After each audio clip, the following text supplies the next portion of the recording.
Blessed morning, CCM. Pwede po tayong makapagpagsayo. At gamitin po natin ang oras na ito para po kamustahin po yung ating mga kapatiran. Meron po tayong mga kasama na ngayon ulit nating nakita. Ayan, sila Dr. Kyle. Welcome back. At sa lahat po ng mga nakasama po natin ulit ngayon, welcome po tayong lahat sa CCM. Let's start. At ihanda po natin ang ating mga puso para papurihan at sambahin ang ating Panginoon. Let's pray. Lord, maraming salamat sa umagang ito, Panginoon. Lord, tunay nga ikaw ang naghahari, Panginoon. At Lord, ang mga laban namin sa buhay, Lord God, ay laban mo, Lord God. And Lord, since you are with us, Lord, we are already victors, Lord God. Victory is ours in Jesus' name. And Lord, if our battle is aligned with your will, Lord God, Lord, we know, Lord God, that we are already victors. Lord, you go before us, Lord God. Lord, nauna ka na, Panginoon. And Lord, you paved the way, Lord God. So Lord, we know, hindi kami mangangapa, kami ay gagabayan mo, Panginoon. At Lord, we will sing this song as if we are really victors, Lord God. Kami ay mga panalo, Panginoon. Lord, hindi kami talunan. Kami ay panalo sa pangalan ni Jesus. Amen and amen. Let's sing the song.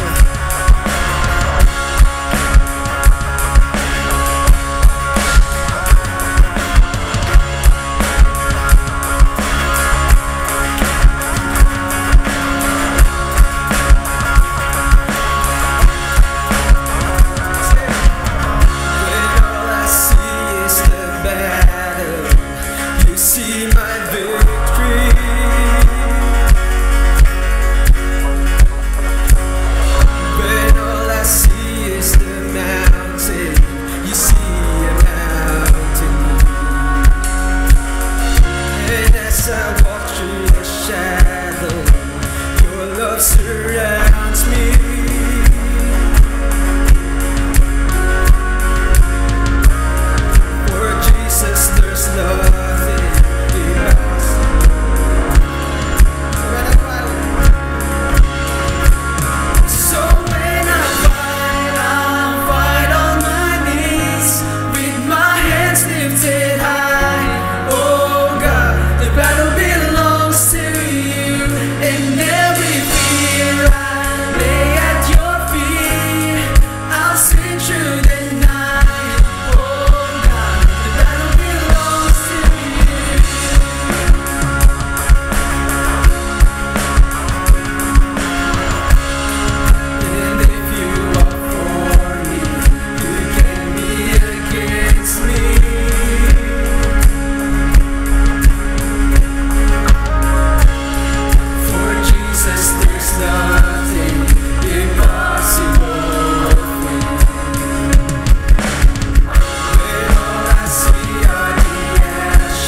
victors in Jesus' name. In Jesus' name. Yes, Lord. Yes, Lord. We pray for the expansion of your kingdom, Lord God. Yes, Lord God. Lord, this is your kingdom and you are the King of Kings, Panginoon. Yes, Lord. Lord, you are so very, Lord God. You are majestic. And we will sing of your glory, of your majesty, Lord God.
door will be opened wide.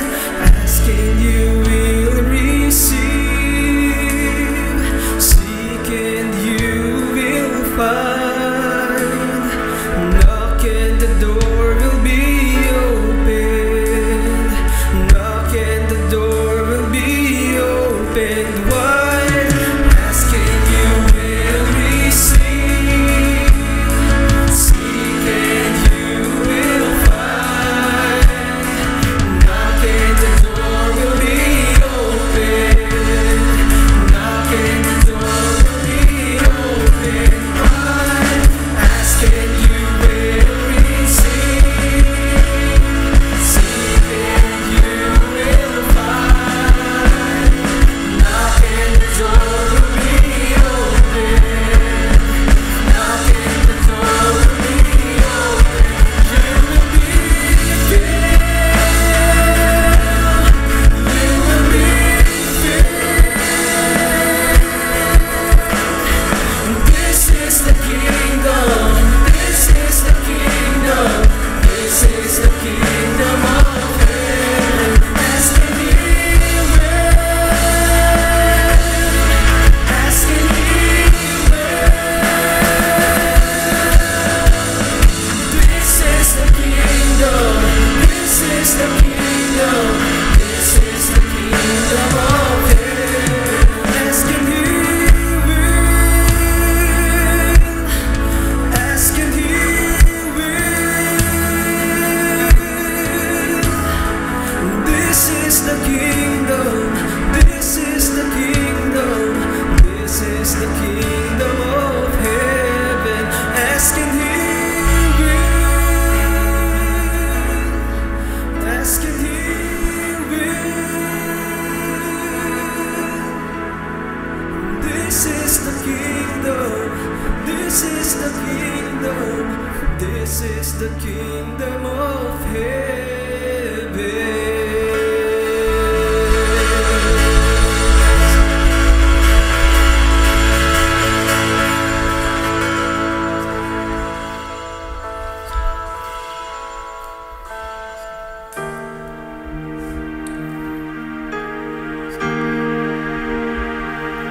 Thank you for what you did on the cross, Lord.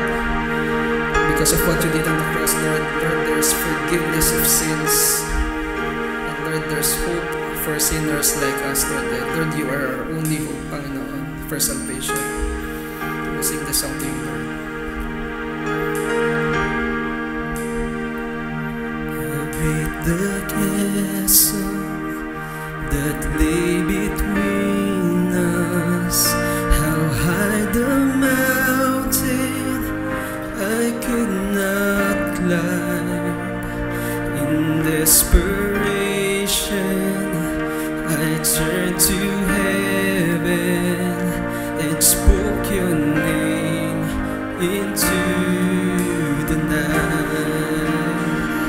Then through the darkness, your loving kindness tore through the shadows of my soul. The work is finished, the end is written. Jesus Christ, my living hope. Who could imagine so great a mercy? What heart could fathom such boundless grace? The God of ages stepped down from glory to wear my shame and bear my shame.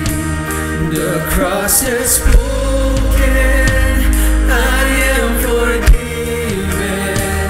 The King of Kings calls me his own. Beautiful Savior, I'm yours forever. Jesus Christ, my living hope. Hallelujah.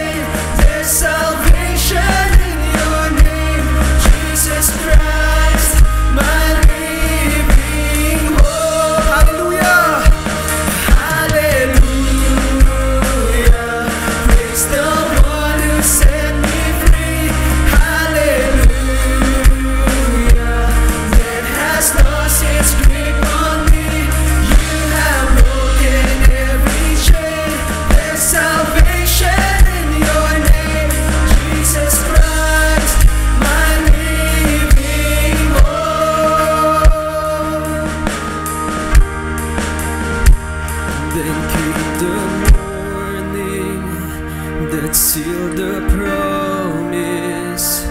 Your buried body began to breathe.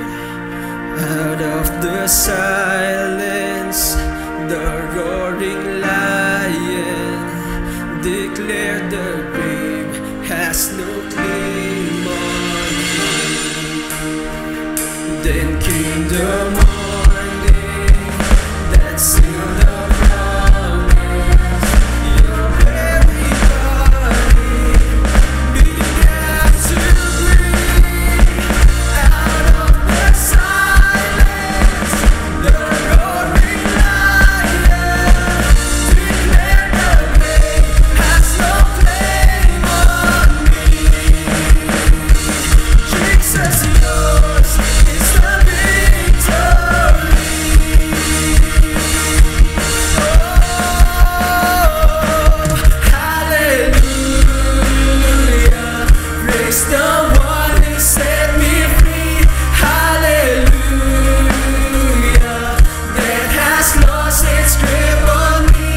You have broken every chain. There's salvation in your name, Jesus Christ, my living hope. Hallelujah. Praise the one who set me free. Hallelujah. That has lost its grip on me.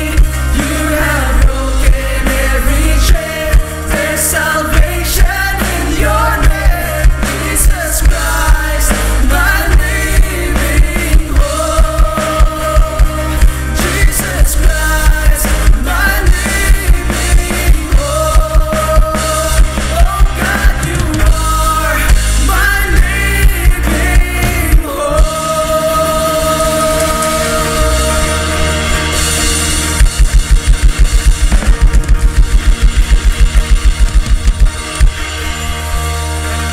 Therefore there is no condemnation for those who are in Christ.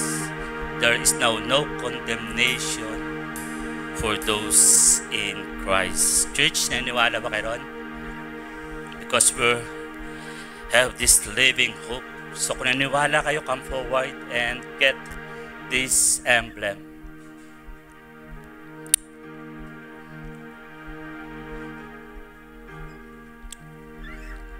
And he strictly warned and commanded them to tell this to no one, saying, the Son of Man must suffer many things, and be rejected by the elders and chief priests and scribes, and be killed and be raised the third day. Then he said to them all, if anyone desires to come after me, let him deny himself and take up his cross daily and follow me. For whoever desires to save his life will lose it, but whoever loses his life for my sake will save it. For what profit is it to a man if he gains the whole world and is himself destroyed or lost? For whoever is ashamed of me and my words, of him the Son of Man will be ashamed when he comes in his own glory and in his Father's and of the holy angels. But I tell you truly, there are some standing here who shall not taste death till they see the kingdom of God. Indeed, meron po tayo talagang living and blessed hope because of Jesus. But it's costly, no? Very costly in following Him. We must deny ourselves and take up His cross daily. Yes, Father God in heaven, Lord, we thank you for that living hope. As you have said in your word, O God, you are the way, the truth, and the life. No one can come to the Father except through you. Kaya nga, Lord, lumalapit muli kami sa iyo, inaalala, Panginoon, ang iyong pagkabuhay na muli, tanda ng aming pag-asa na kami ay mabubuhay na muli kasama ka. Maraming pong salamat aming Diyos. Mahal ka po namin lahat. Church, let us all eat the bread and drink from the cup.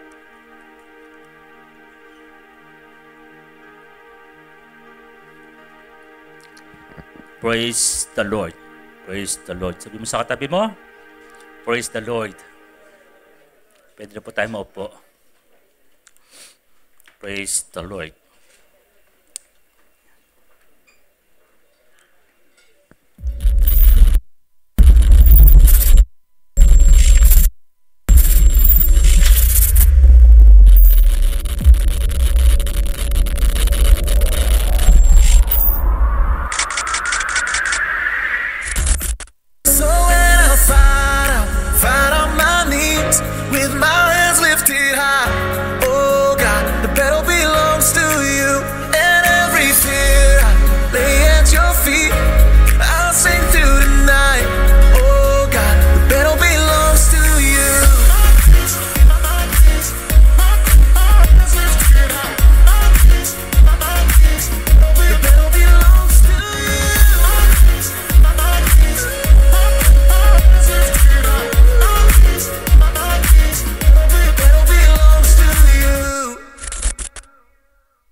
Listen to this. Importante po na malaman natin yung pananalangin ay napakahalaga dahil ito yung isa sa mga koneksyon natin sa ating Panginoon. At dito po sa hapon na ito, yun po yung buong pag-uusapan natin. Yung spiritual discipline on how to deepen our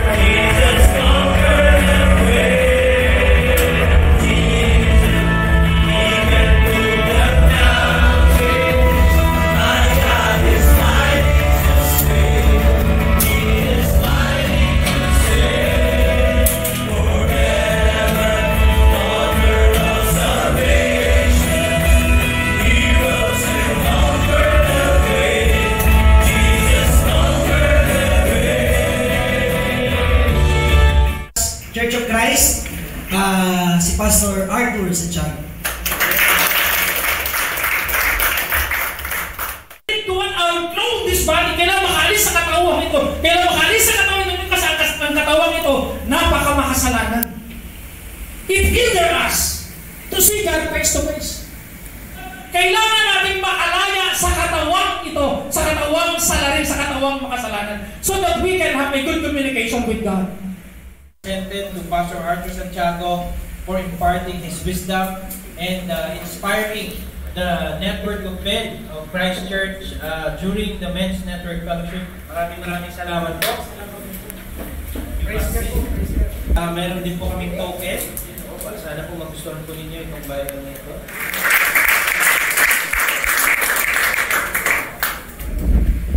Okay. Alright. Down, no? Yung ating pong mga prayer request. O, di po ba? Yung release miracles in your life for 2025. And huwag po natin itong iwawala. Itatago po natin ito. Hindi po natin ito as we seek the Lord. Mag-pray po tayo. Okay? So, yun po. Bibigyan po namin kayo ng ilang minuto para po gawin po natin itong activity na ito. This is my soul.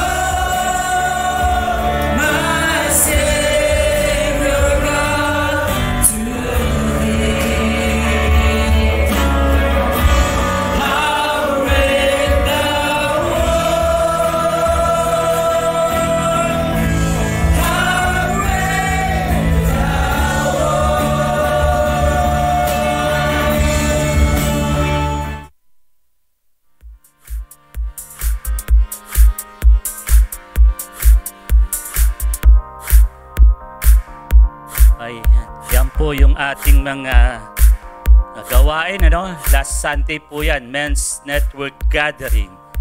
So, tuloy-tuloy po yung ating mga life groups. Every Thursday may open life groups tayo. Totoo, nakatapos na tayo ng isang libro about being intentional in disciple making. So, looking forward na muli makasama kayo dahil may mga inaanda kami na mga impartation and empowerment for those who really sold out to be a disciple who will equip disciple that will make disciples of Jesus.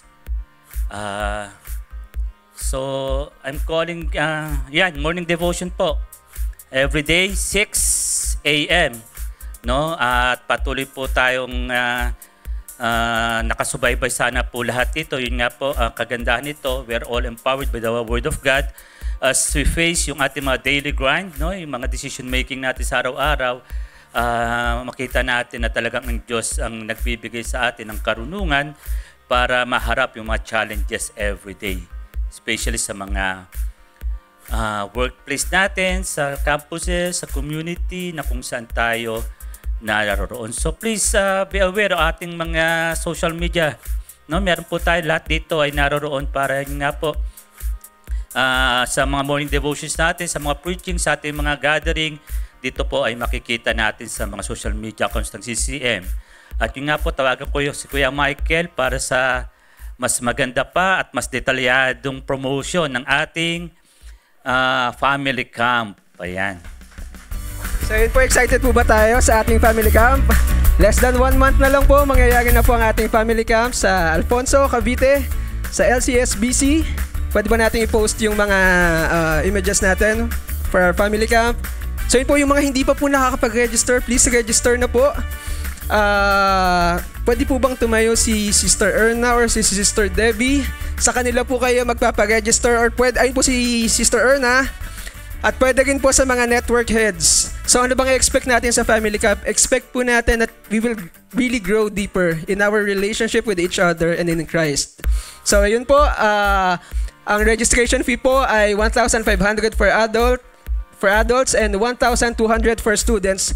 Tingin po kayo dun po sa bandang yon, bandang kanan sa likod.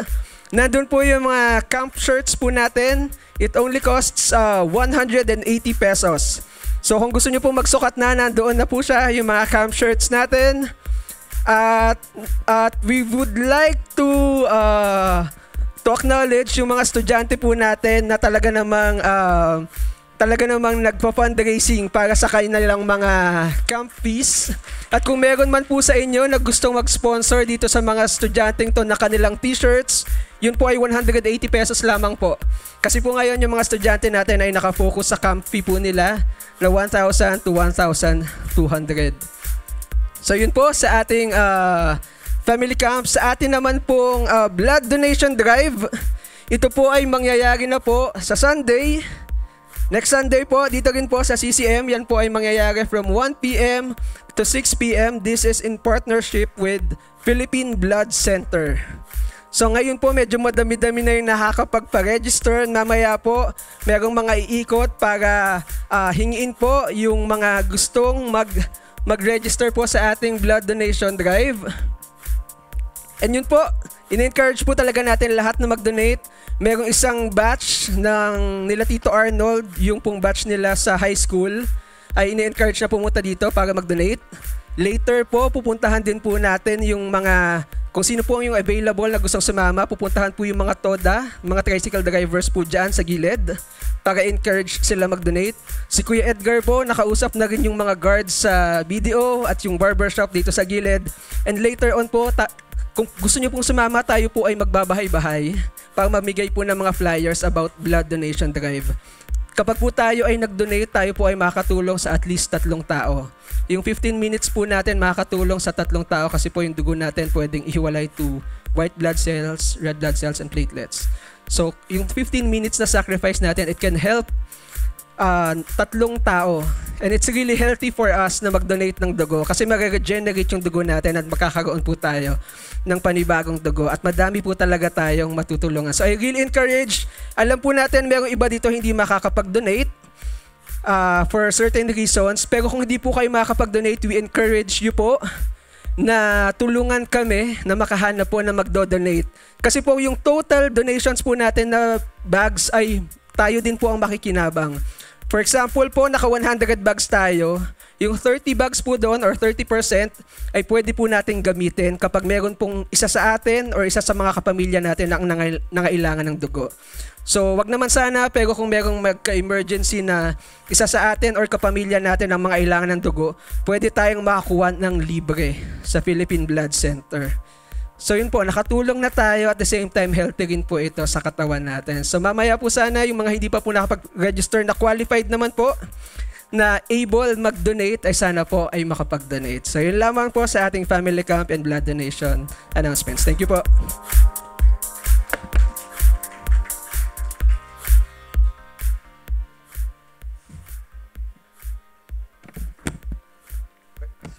Okay, so encourage ko kayo dahil hindi na ako pwede. Pagka senior citizen na raw, hindi na malapit na ako mag-70 eh. Ilang buwan na lang. So it's really good. Actually, ako ay donor ng blood na napasiguro mga 7 or 8 times na puwera pa yung pagbibigay ko na direct sa ospital sa mga kakilala. Di ko nga akalain na kaya ko yun eh dahil dati makakita lang ako ng dugo. Nihimatay na ako eh. Hindi ko makalimutan yung isang karanasan ko. Maiksi lang ito. Yung executive check-up, kinuhanan ako ng dugo, nawala na ako. Nung ako'y magising, nagkakagulo yung mga nurse at doktor. Ano nangyari dyan? Ano nangyari? Hiyang-hiya ako. Kaya salamat na ospital ako. Tapos nung ma-ospital ako, nawala na yung takot ko sa dugo. So, kakaiba. Kaming magkakapatid, pare-parehas eh. Pati nga yung doktor, hinihimatay pag kinuha na ng doktor ng dugo. But maybe it's genetics or whatever. But dahil sa dugo tayo ay may kalayaan, di ba? Because of the blood of Jesus that was shed on the cross. So, sa buwan na ito ay magsisimula na ulit tayo ng bagong buwan. Napakabilis. Abril na naman. 7 buwan na lang, Pasko na naman. Di ba? So, ang bilis ng panahon. At pagkatapos nating pag-usapan yung sabi nating napakagandang account ni Dr. Lucas tungkol sa conception and birth ng ating Panginoon, na nung Sunday ay pinag-usapan yung mismong araw na ating inaalala tuwing Pasko, yung pinanganak si Kristo sa Bethlehem sa isang pasapsaban o kainan ng hayop. At ngayon ay pagpapatuloy natin. Kaya ngayong buwan ang ating pag-uusapan ay ang ating topic, the birth and introduction of the Savior. Ang pagkapanganak at ang pagpapakilala sa tagapagligtas. Yan ang pag-uusapan natin, and we'll go to Luke chapter 2 and 3 at partially sa 4. At ito po ay ating pag-uusapan for the next 4 weeks ngayong Abril. Of course, sa Sunday, aside from the donation natin ng blood, napakarami nga po nag-i-inquire at may mga kakatawang pagyayari rin dahil isa ako sa sumasagot doon sa mga inquiries. Ay mayroong kakaiba ring nangyari this week pero mamaya ko na ikukwento. Hindi na kasama sa message ngayon. Pero galit na galit ang misis ko dahil wag na nating ipag so hindi natin pag-usapan. Balik na lang tayo dito. Baka mapahaba. Okay, so kaya tumayo po tayong lahat, ating basahin ng ating pag-aaralan ngayong umaga. Sa Luke chapter 2 verses 21 to 38, sabayan niyo ako sa 35 pala sa pagbasa at pakinggan nating mabuti ang mga sinasabi tungkol sa isang pangyayari na si Jesus bilang isang sanggol ay may mga nangyari sa kanya na nagpahayag ng kanyang future, kung ano mangyayari sa kanya, and how this affected the parents, si Joseph at si Mary. So Luke chapter 2:21 to 38. Be patient with me, at kung meron kayong Bible at meron din yung nakalagay display, medyo maliliit. So sabi dito, when the angel, sa 21, 8 days later, okay, when the baby was circumcised, he was named Jesus, the name given him by the angel, even before he was conceived. It was time for their purification offering as required by the law of Moses after the birth of a child. So his parents took him to Jerusalem to present him to the Lord. The law of the Lord says, if a woman's first child is a boy, he must be dedicated to the Lord. So they offered the sacrifice required in the law of the Lord, either a pair of turtle doves or 2 young pigeons. Verse 25, at the time, there was a man in Jerusalem named Simeon. He was righteous and devout, and was eagerly waiting for the Messiah to come and rescue Israel. The Holy Spirit was upon him, and had revealed to him that he would not die until he had seen the Lord's Messiah. That day, the Spirit led him to the temple. So when Mary and Joseph came to present the baby Jesus to the Lord as the law required, Simeon was there. He took the child in his arms and praised God, saying, Sovereign Lord, now let your servant die in peace, as you have promised. I have seen your salvation, which you have prepared for all people. He is a light to reveal God to the nations, and he is the glory of your people, Israel. 33. Jesus' parents were amazed at what was being said about him. Then Simeon blessed them and said to Mary, the baby's mother, this child is destined to cause many in Israel to fall, and many others to rise. He has been sent as a sign from God, but many will oppose him. As a result, the deepest thoughts of many hearts will be revealed, and the sword will pierce your very soul. Verse 36, Anna, a prophet, was also there in the temple. She was the daughter of Phanuel from the tribe of Asher, and she was very old. Her husband died when they had been married only 7 years. Then she lived as a widow to the age of 84. She never left the temple but stayed there day and night, worshiping God with fasting and prayer. She came along just as Simeon was talking with Mary and Joseph and began praising God. She talked about the child to everyone who had been waiting expectantly for God to rescue Jerusalem. Pagpalain nawa ang pagkabasa ng salita ng Panginoon.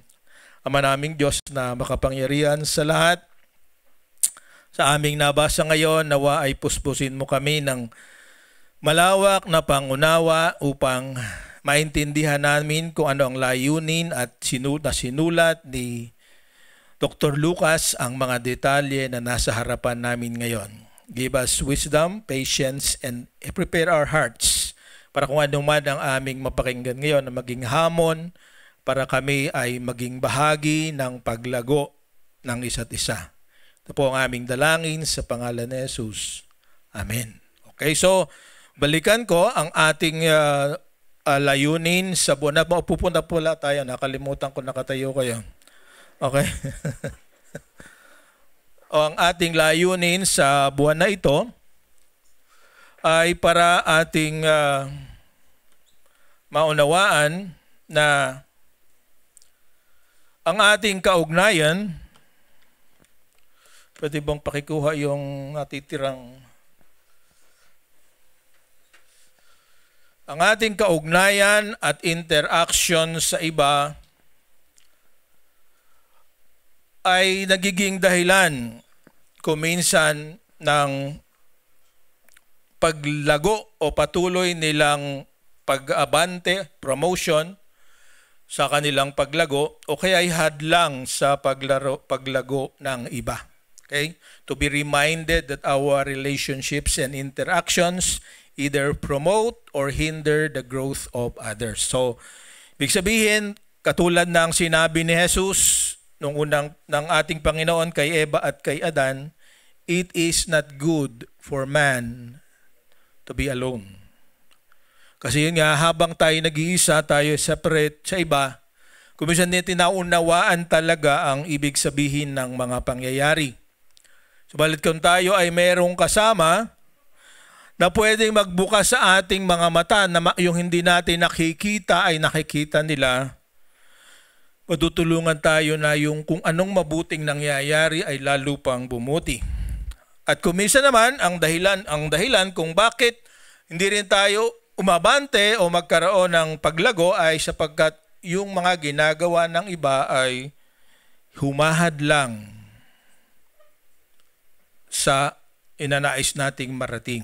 So, ang tanong natin ngayong umaga, saan ako ba nakalagay? Ano ang king bahagi ko? So, ang title ng ating mahirap basahin, medyo maliit masyado. Ang ating titulo o yung pamagat ng ating pag-uusapan, Surrounded by Faithful and Hopeful People. Sabihin na napapaligiran ng mga tapat at umaasang mga tao. Okay, so dalawang klase na tao na kailangang meron tayo at kumisik kailangang maging ganon tayo. Yun ang ating objective ngayong umaga. At binasa na natin ang ating reference sa ating conversation ngayon. So, ang tanong ko ngayon sa inyo ngayong umaga, have you ever asked yourself the question, why am I like this? Pero isang kanta rin na ang title naman ay Who Am I? Sino ba ako? Itong pangalawang mabigat na tanong, bakit ganito ako? Tanungin mo ang katabi mo, bakit ba ganito ako? Okay? Minsan ito magandang itanong sa ating sarili. Dahil may mga matatalinong ang tao, at sa amin yung natinatenan na conference sa Baguio, ang isang nakita ko napakaganda ng reaction ng crowd o ng mga nag-attend ay yung sinabi noong isang speaker, hindi ako magtandaan kung si Dr. Campbell o somebody else. Ang sabi niya ay si Pastor Scott Harris ng North Shore Christian Church. Ang isang layunin kung bakit tayo ay dapat magkaroon ng kaugnayan sa iba ay sabi niya doon sa salitang Greek ay na siya naging dahilan para tayo ay lalo mag-improve. Sabi niya ginoskos. Ginoskos. Okay? So ang ibig sabihin na know intimately. Makilala kita ng mas malalim, mas malawak, mas naintindihan kita. Ginoskos. So, kung meron kayong tatandaan Greek, ito lang. Ginoskos. Okay? At pagka ito'y naintindihan natin, makakatulong ito sa pagsagot sa tanong na yan. Sa tanong na yan ay napakaraming mga research kahit aside from the Bible, meron nga isang Jewish, German, Dutch na psychoanalyst. Ang pangalan niya ay si Erikson. At yung napag-aralan namin doon sa inatinan naming basic pastoral counseling. Meron siyang chart na ginawa na nagsasabi kung ano yung effect simula sa pagsilang mo hanggang sa iyong retirement sa pagtanda. Yung nangyayari na kasama mo ang iba ay merong bunga sa inyo. So, I just want to, hindi ko papaliwanag ng kumpleto, pero gusto kong makita ninyo. Sabi niya ang pangalan niya ay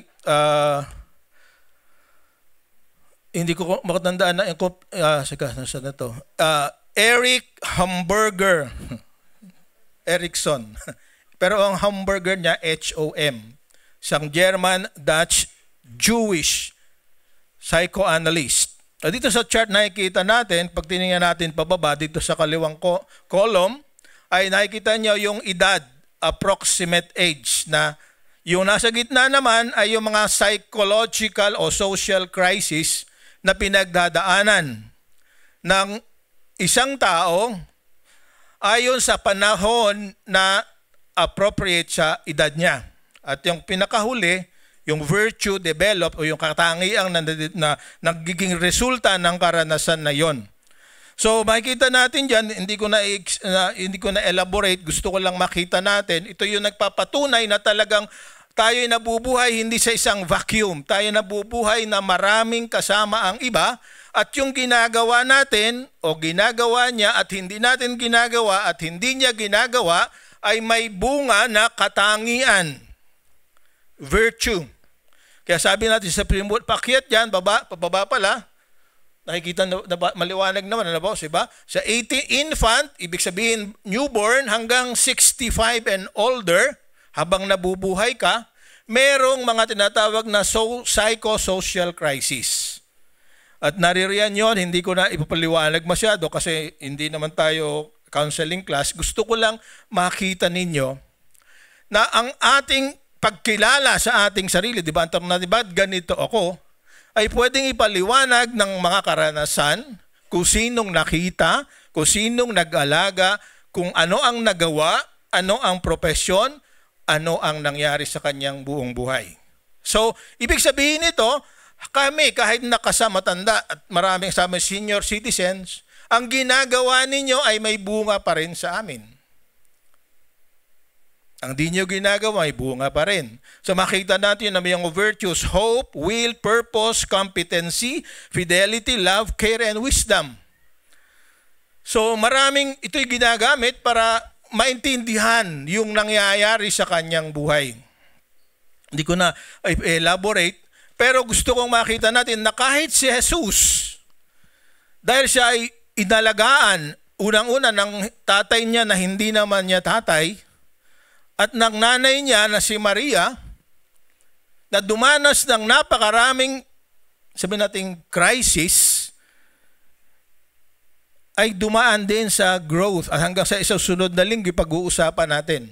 Kasi sa sunod na linggo, ang highlight ay, and Jesus grew in wisdom and strength and in the favor of men. Ang unang sinabihan ng ganito, kung matatandaan natin, ay si Samuel na anak ni Hannah at ni Elkanah. Siya ay lumago sa kanyang physical stature, sa kanyang karunungan at sa kanyang kaluguran, favor ng mga tao. So with that in mind, gusto kong ipakita sa ating ngayon, pag makita natin sa ating usapan ngayon, na kapag ikaw ay nagkaroon ng kaugnayan sa Panginoon, katulad ni Jose at ni Maria, kung tunay na nangyari sa iyo na may kaugnayan ka sa Panginoon, mababago ang iyong buhay. Sabi diyan, the birth of Jesus completely changed the life of Joseph and Mary. Napakaraming narinig na natin simula sa pakikipag-usap ng anghel kay Maria, kay Jose, at noong Sunday yun ngayong panganganak na wala sa panahon kasi merong inutos si Augustus Caesar na magkaroon ng census. Pag census sa kanila, hindi lang itatanong, di ba? Papupuntahin ka pa doon sa lugar na kung saan ay ikaw ay naroon yung iyong angkan. Tandaan natin, ang Israel ay hinati sa 12 angkan. At si Maria at si Joseph bilang mga nasa lahi ni Judah at ni David, ang kanilang lugar na dapat naroon sila ay ang lugar ni David, which is Bethlehem.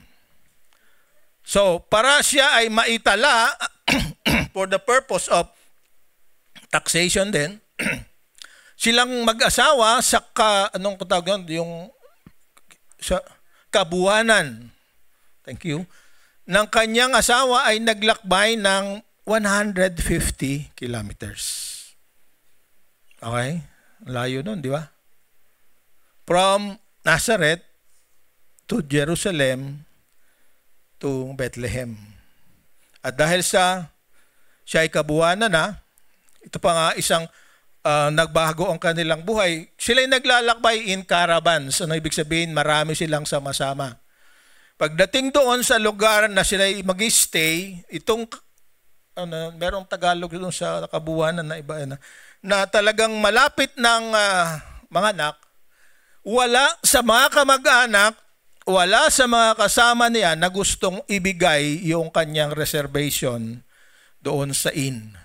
Kaya ito'y very famous sa ating mga ginagawang pageant o yung Christmas celebration, di ba? Yung the innkeeper. Wala sa Bible pero dinadagdag natin na nasa larawan natin na yung innkeeper ay walang puso, di ba? Na hindi man lang naibigay yung kanyang sabihin na ng kwarto, dahil hindi katulad ng mga Pinoy, di ba? Ang mga Pilipino, lalo na noong unang panahon, pag mayroong bisita, yung master's bedroom, ibinibigay sa bisita. Di ba? Natandaan niyo ba yon?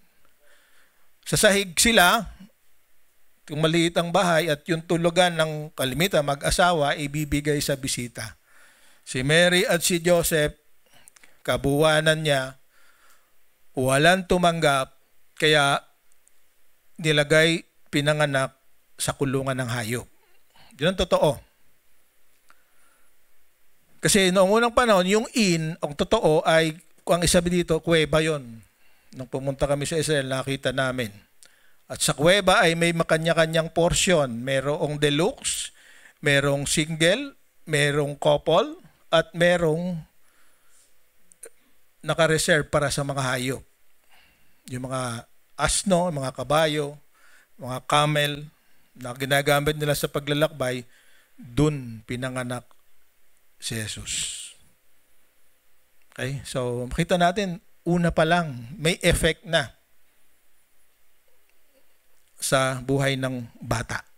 Sakin natin, si infant, whatever, tuloy-tuloy.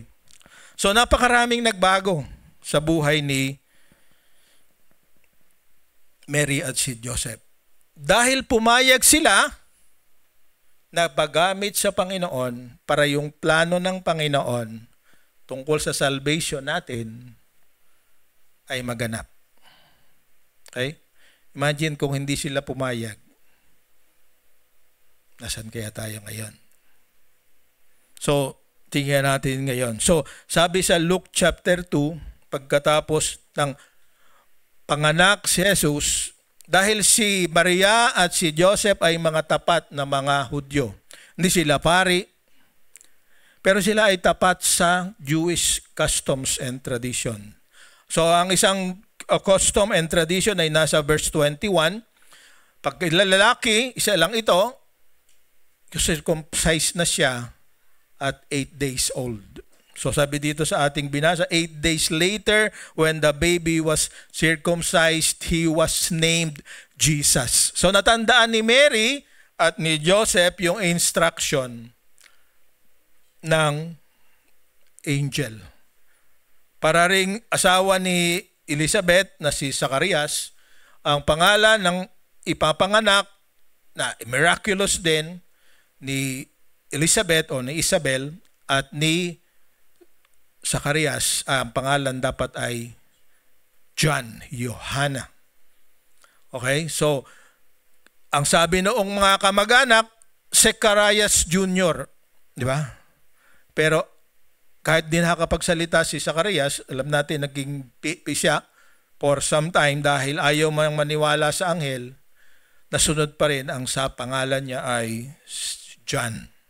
So dito ang sinunod, God, yung makikita natin yung katapatan ng dalawa, napakahirap ng pinagdaanan.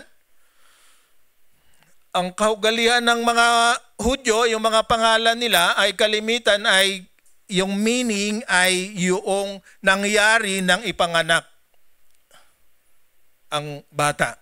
So they have the opportunity to name it, to remember the event.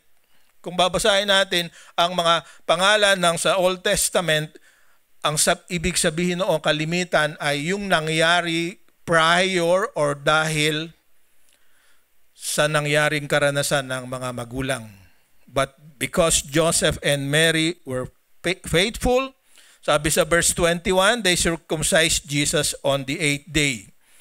Sa verse 21, sabi, they named the child Jesus as instructed by the angel.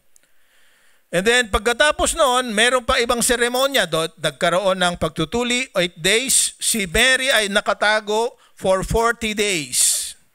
So 8, the 32 days, hindi siya pwedeng lumabas. Ang tawag naman dito ay yung the rites of purification after birth. Kaya ang mga babae noong unang panahon, hindi katulad ngayon, pangatlong araw pa lang pagkatang mga anak, papunta na sa mall pagkatapos ng panganganak. Diba? Kasi malamig sa mall, tag-araw eh. Diba? Noong unang panahon, for 40 days, nakahiwalay ka because you are actually, ang tawag sa kanila ay impure.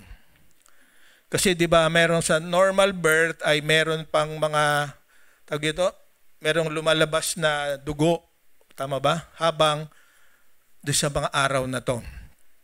So when the purification was over, meron pang bagong dagdag.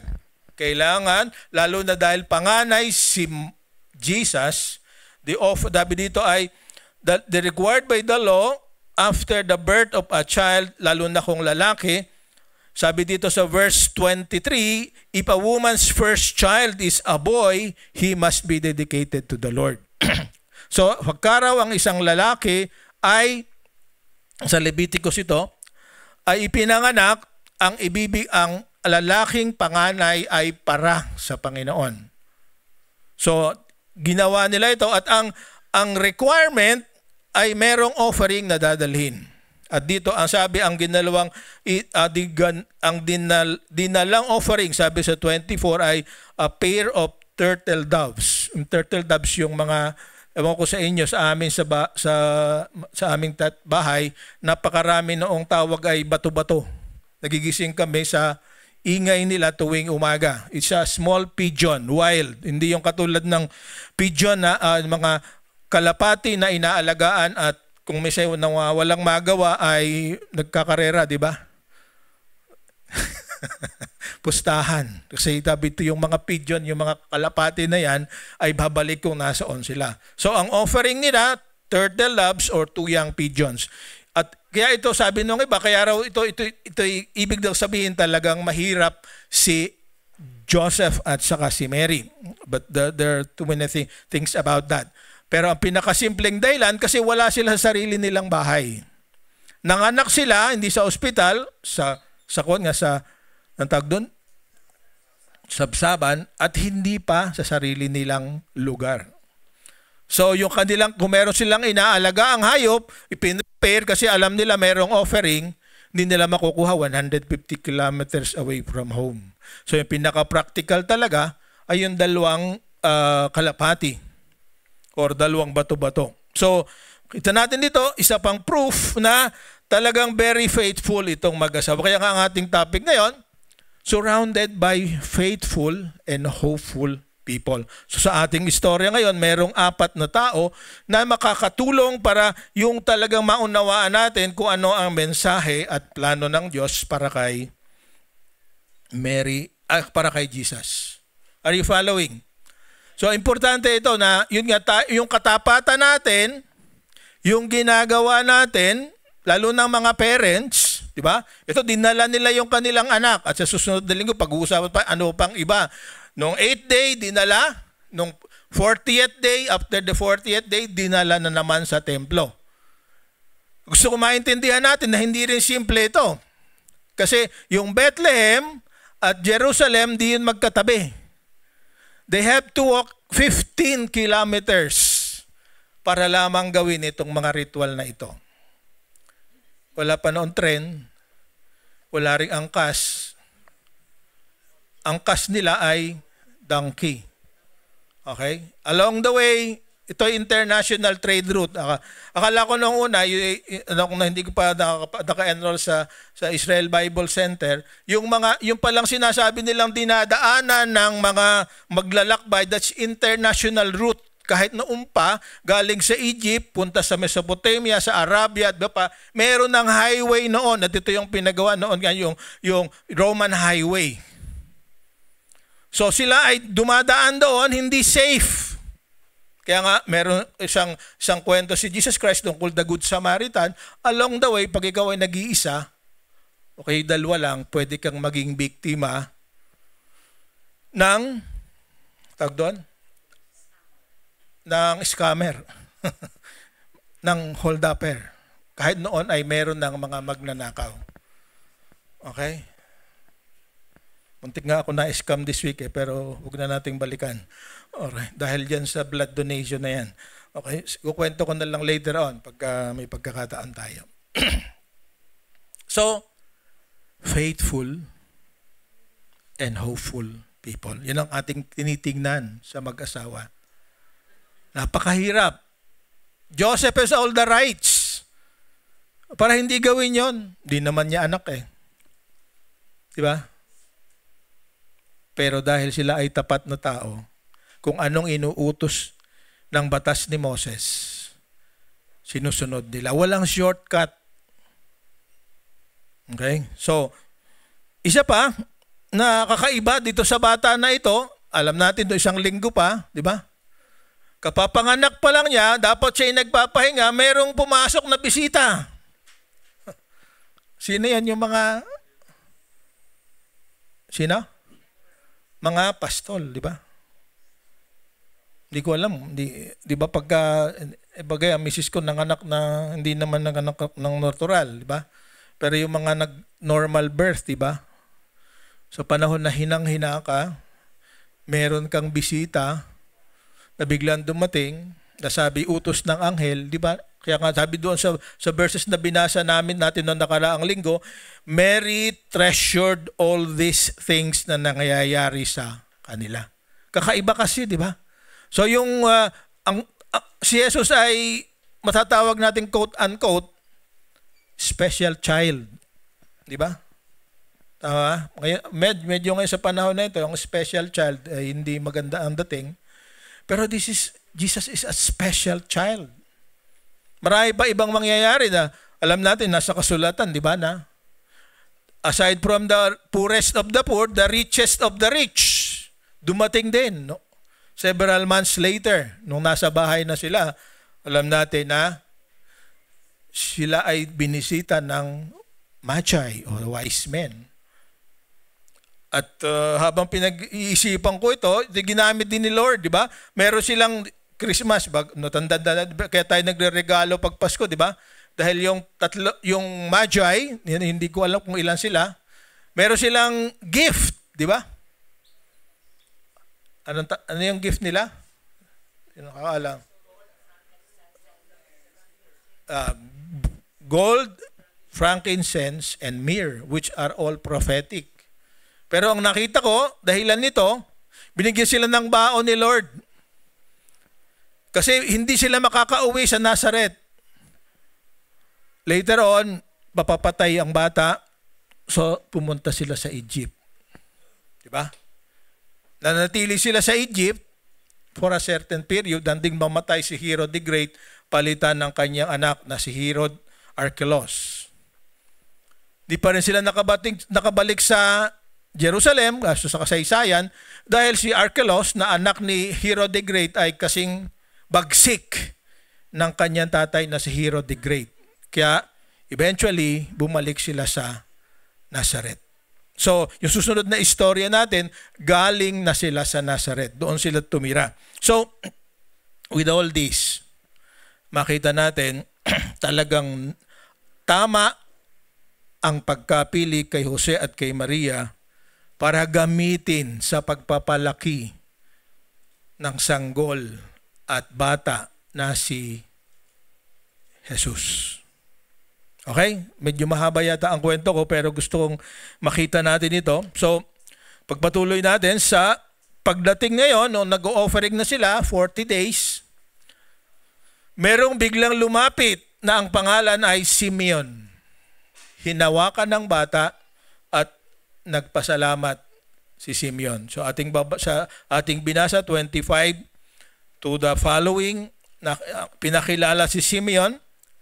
Sabi niya, he was righteous and devout and was eagerly waiting. Sabi niya, he was righteous and what? He was waiting for the consolation of Israel.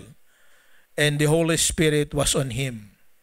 So itong lalaki na ito, maaring maedad na, pero sinabihan siya through the Holy Spirit na hindi siya mamamatay hanggat hindi niya nakikilala ang tagapagligtas o yung konsolasyon o yung magpapalaya sa kanilang bayan. Gusto kong maintindihan natin that they are now then under the rule of the what you call the Roman Empire.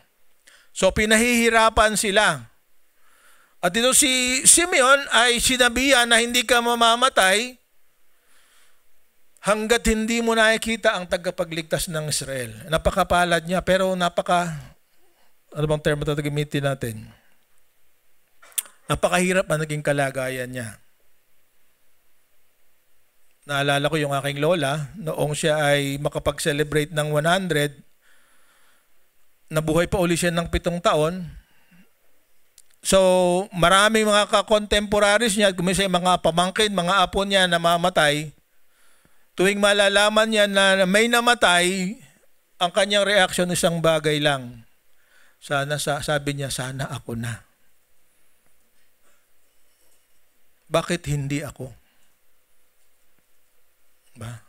Mahirap pala, kaya sabi ko noon, bubuhay pa siya, ayaw kong maging katulad mo.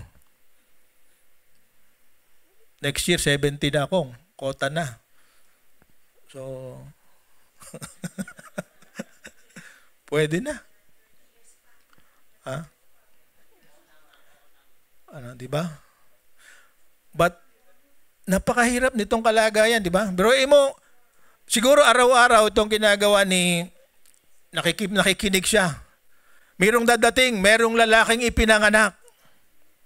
I-offer. So, takbo ngayon sa temple. Baka ito na. So, lalapitan niya. Pero sabi ng Holy Spirit, hindi yan. So, bigo na naman. Uuwi na naman siyang nalulungkot. Hindi pa rin. Until one day, dumating si Mary at si Joseph. So, habang tinitingnan natin yung baka istorya na to, makikita natin kaya sa bandang huli, sabi nga dito ni Simeon, sabi dito sa verse 29, sabi niya, Sovereign Lord.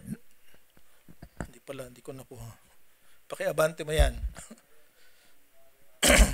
Yan, di ba? As you have promised, you may now dismiss your servant in peace. Sabi niya, pwede mo akong kuhanin, Lord, for my eyes have seen your salvation. Okay? Tuwan-tuwa siya, mamamatay na siya. Diba? Pag iniisip mo, matutuwa kaya ako pagka alam ko mamamatay na ako. Tanong mo sarili mo.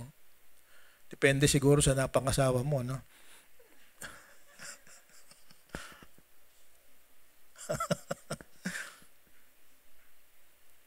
O sa kalagayan mo sa buhay. But Simeon is unique. Tuwang-tuwa siya dahil nakita niya through the power of the Holy Spirit. Sabi dito sa verse 29 and 30, Sovereign Lord, now let your servant die in peace as you have promised. I have seen your salvation, which you have prepared for all people. So it's through the power of the Holy Spirit. Nakita niya, He is the light to reveal God to the nations and He is the glory of your people, Israel. Pero alam mo mga kapatid, naranasan na natin. Kung kinilala natin si Kristo at tagapagligtas, hindi tayo dapat matakot. We can say the same words, di ba? Lord, kuhanin mo na ako. Kasi alam ko kung saan ako pupunta. Sino unang gusto mag-volunteer? Taas ang kamay. Ayaw pa. Ba't nagtataas yata si Juan? Huwag naman. Right? Hindi ko na sabihin. Nakita ko lang. Alright? But every one of us, kung kinilala mo na si Kristo at tagapagligtas ang Panginoon at Panginoon, kung hindi dahil sa ating mga minamahal, ating anak, ating asawa, ating mga magulang, we are now ready. Sabihin sa Panginoon, Lord, gusto na kitang makita. Because we have seen the salvation that the Lord offers. Pero kung di mo pa ito nagagawa, at sa ko ay nag-iisip ka pa kung tatagapin siya, maybe today na talagang ipapahayag mo na talagang handa ka na makaharap ang Panginoon. So, pakiyabante na isa slides. So, sabi diyan, the child's father and mother marveled at what was said about him. Then Simeon blessed them and said to Mary, his mother, ito yung masakit this child is destined to cause the falling and rising of many in Israel, and to be a sign that will be spoken against, so that the thoughts of many hearts will be revealed, and a sword will pierce your own soul too. Pakinggan natin yung sinabi kay Mary, and think, mga kababaihan, sinabi yun tungkol sa anak mo. Ano ang mararamdaman mo? Sa Tagalog sabi niya, ang sanggol na ito ay nakatakda para maging dahilan ng pagbagsak at pag-angat ng marami sa Israel. At maging isang tanda na sabi natin, spoken against, sisiraan ng iba. Pero ang mga iniisip ng iba ay ipapahayag niya. At ang sabi ka kay Mary, a sword will pierce your own soul too. At alam natin nangyari yan nung mamatay si Jesus doon sa krus. Diba? Medyo mahirap tanggapin, diba? Sisikat, babagsak, kahumuhian, papatayin. Yan ang destiny ng anak mo. How wish alam natin ang magiging destiny ng mga anak natin. Of course, ang gusto natin talaga pinakamabuti sa kanila. Pero dito, both negative and positive ay sinabi ni Simeon na mangyayari sa kanyang anak. Alam ko, narito mga tatay, mga nanay, niniwala ako na wala tayong ibang layunin sa ating anak kundi mapabuti sila. But these verses speak to us na walang makakapagsabi sa atin. But if we are in the Lord, alam natin ano man ang mangyari sa kanila. Ito'y bahagi ng plano ng Diyos sa kanila para sa kaluwalhatian ng Diyos. So, huwag na kayo pumunta sa mga manghuhula. Iba, pag nakakita ng manghuhula, nagbabasa ng palad. Magbabayad, di ba? Magkalaro ng cards, magbabayad. Ang isang bagay na dapat nating pagsikapan ay makilala ang Panginoon, dahil pag nakilala ng ating mga minamahal ang Panginoon, natitiyak natin mabuti ang kanilang kinabukasan. Amen? Diba? So yan ang higit nating pagsikapan. Kasi nung kami bata, meron nga pumupunta sa akin, manghihilot din to. Tinawag kaming lahat. Narin ng kapatid ko. Tiningnan ng aming mga palad. At kung ano-anong sinasabi niya. Hindi ko alam kung matutuwa ako kung sa ginagawa lang nanay ko, pero habang binabalikan ko, parang totoo. Nagagalit ang isko.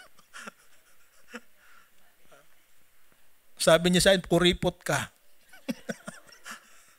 Dahil sa kakuriputan mo, makakaipon ka.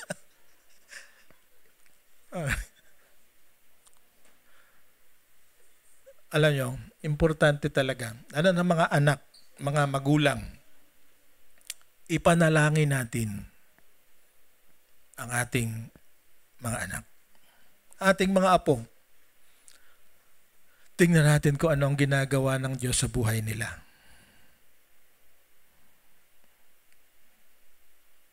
Kahit maliit pa. Panalangin natin kung sino magiging asawa nila. Ano magiging career nila. Kasi napakaraming nawala sa pananampalataya.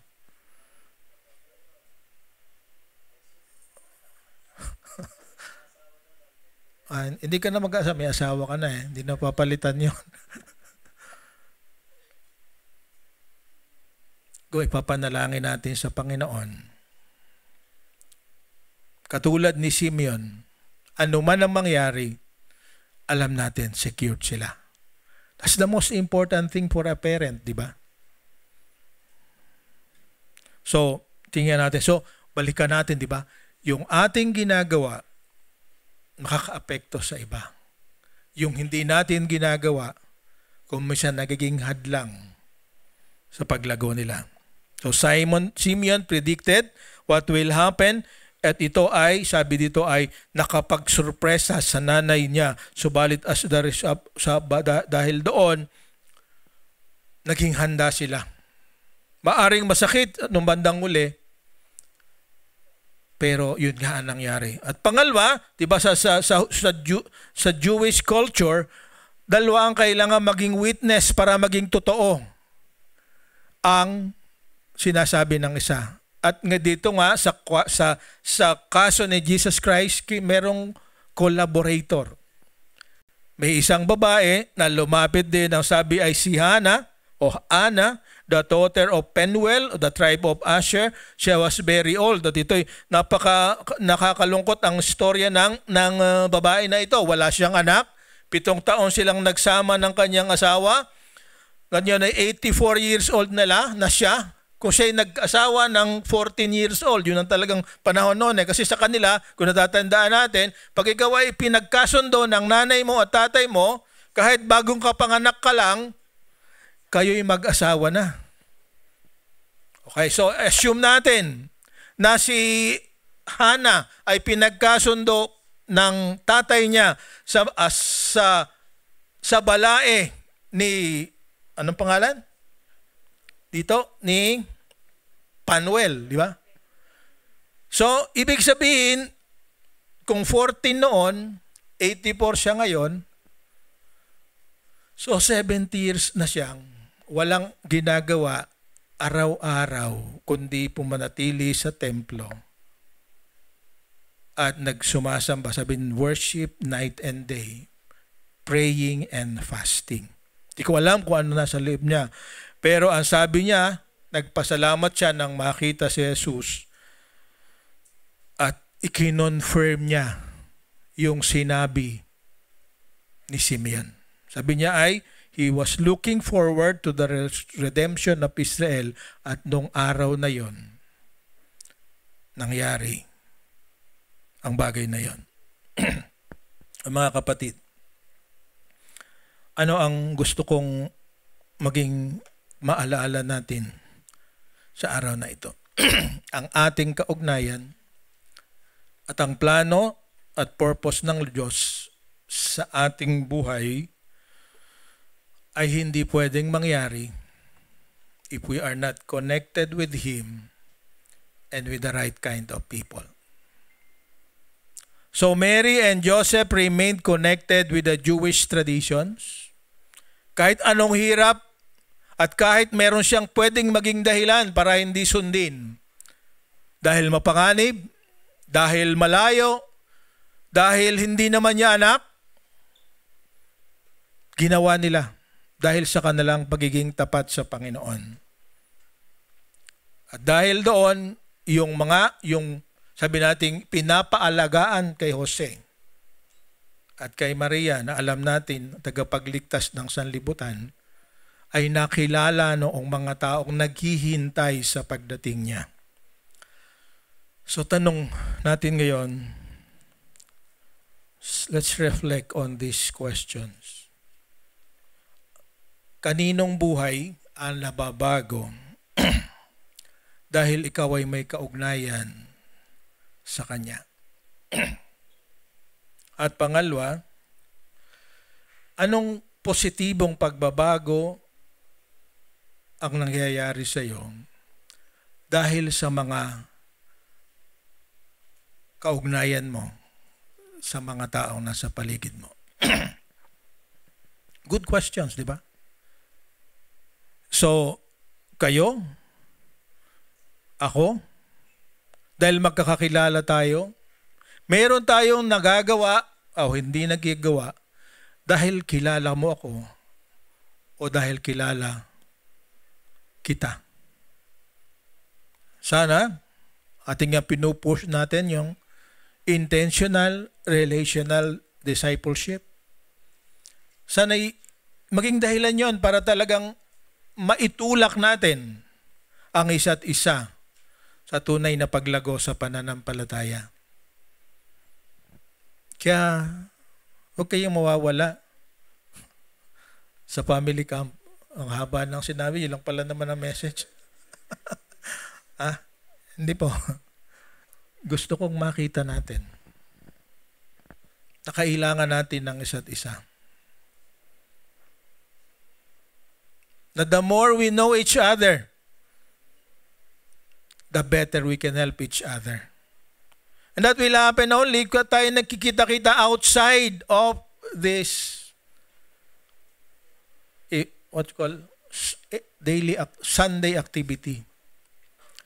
Sana ay sikapin natin ng bawat isa naririto ay magkaroon, maging bahagi ng isang maliit na grupo na magtutulungan para ang plano ng Diyos ay mangyari sa kanilang buhay.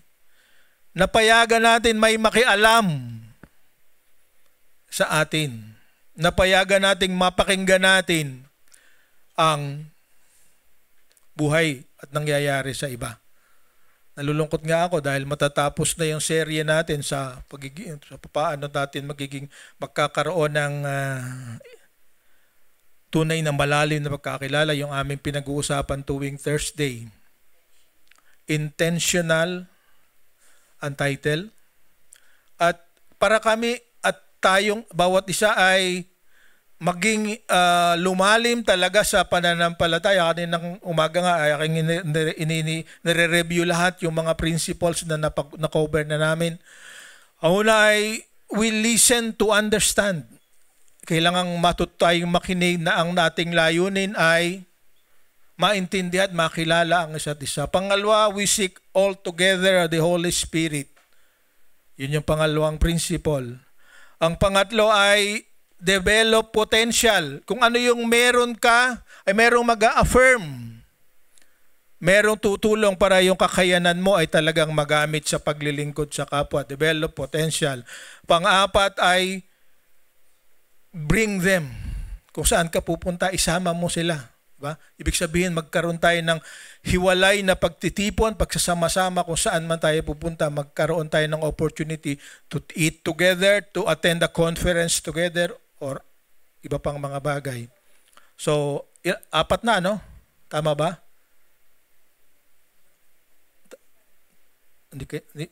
Ako mismo, hindi ko na matandaan. 4, di ba? Hindi, huli yun, di ba? 5, be interruptible. Pumayag ka na merong nakakaabala sa'yo. Tawag natin kuminsan asungot, di ba?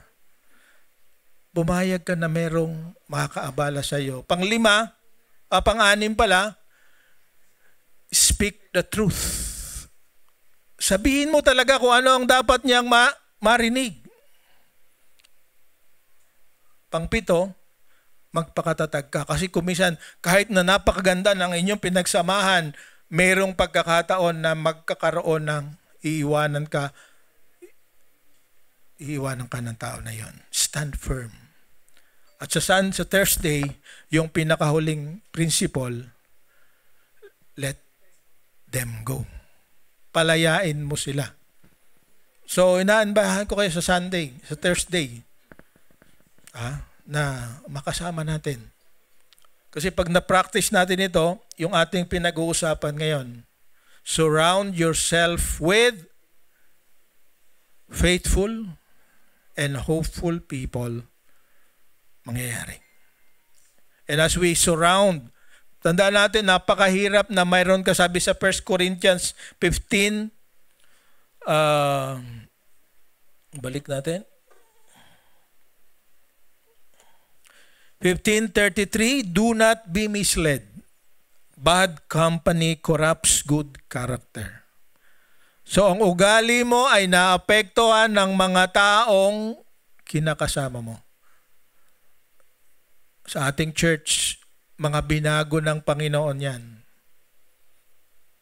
Kaya sigurado ako, positibong pagbabago ang mangyayari sa atin kapag sila ang mas madalas na kasama natin. Sabi rin sa John 15:7, if you remain in me and my words remain in you, ask whatever you wish and it will be done for you. So dalawang connection ang kailangan nating ma-maintain.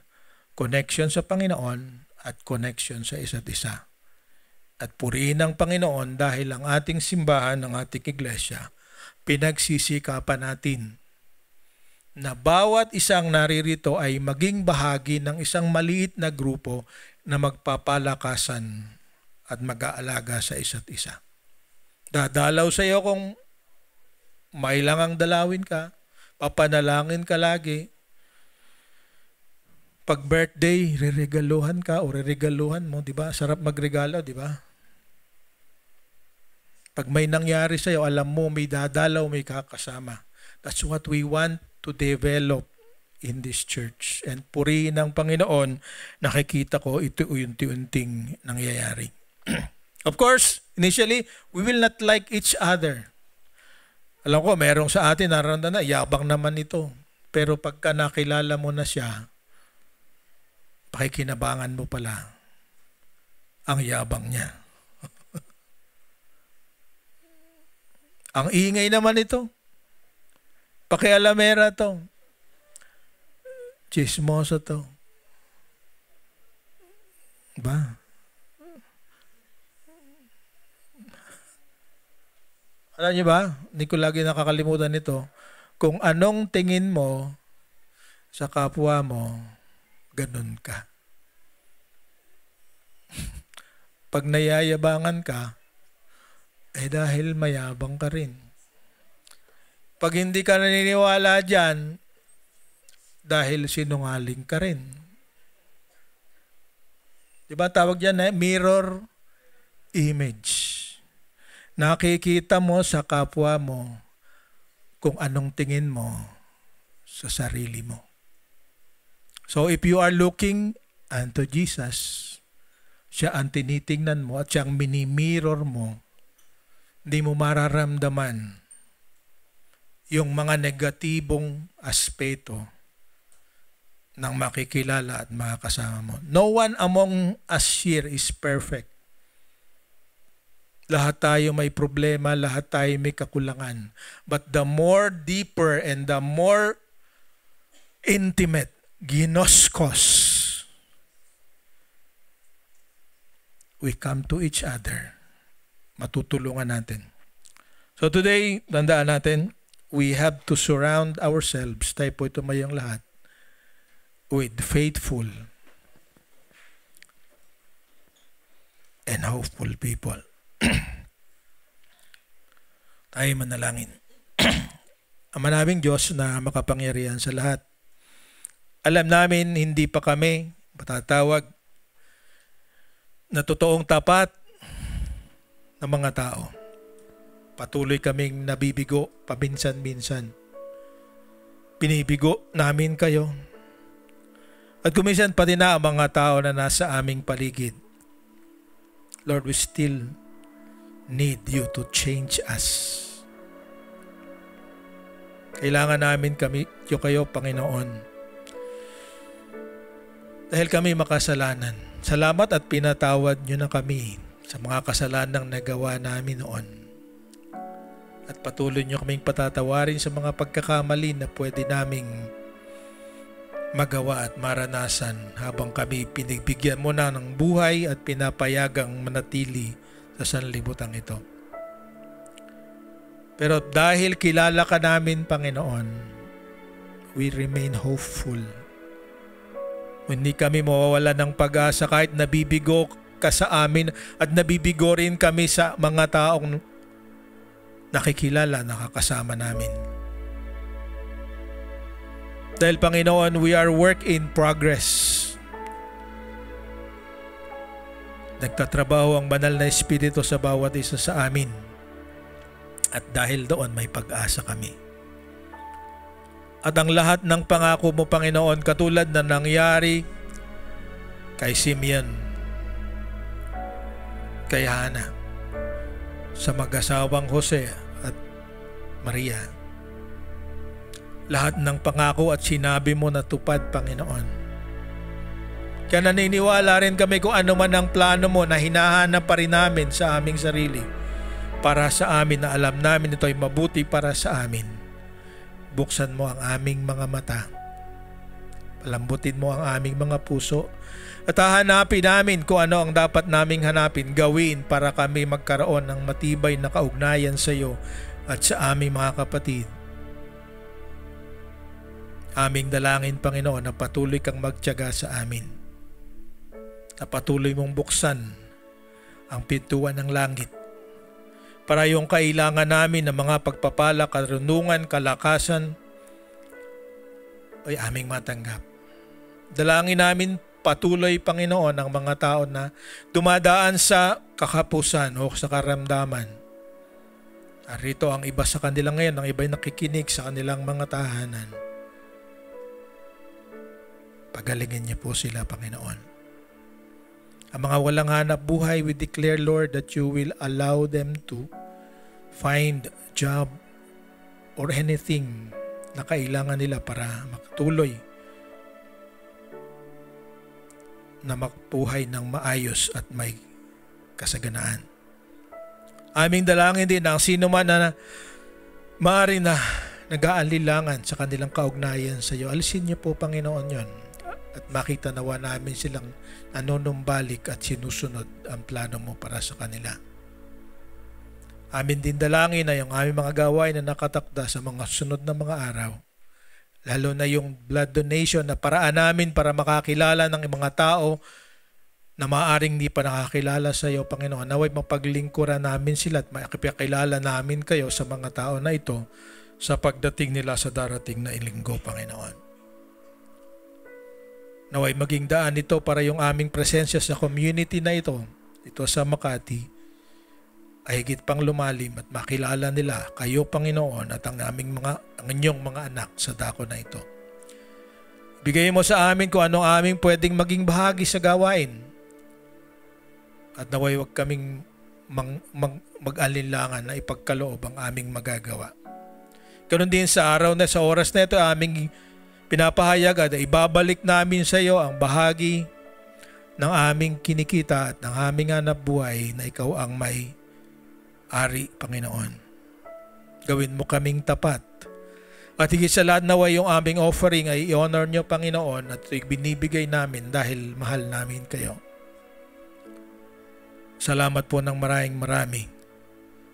Lord, surround us with faithful and hopeful people para lalong lumalim ang aming kapanatagan sa aming kaugnayan sa iyo at sa iyong mga anak. Ito po ang aming dalangin sa pangalan ni Jesus. Amen. Amen. Church, it's offering time.